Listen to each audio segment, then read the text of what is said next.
Ukwehla kwengogwana i-COVID-19 ngomnyaka opheleleko kwajugulula amahlelo wempilo. Ngemva kwesikhatshana iqeda ukufika kwaqindeliswa amakhambo kwaliyeka izinto eziningi. Ngakelinye ihlangothi bekwakateleleka ukuthi abafundi bafunde ngamahlelo wethungelelwano hlanganiso. Iyunivesithi yeFreystata ifuna ukubuyisa abafundi neensebenzi zayo ekhempasini. Kodwa ngokulandela imigomo ephungula ubungozi bokuthelelana ngecorona. This means that all staff and students must be vaccinated.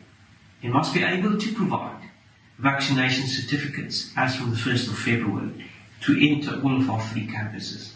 Now, the university recognizes certain accepted and legally acceptable defenses for refusing to be vaccinated.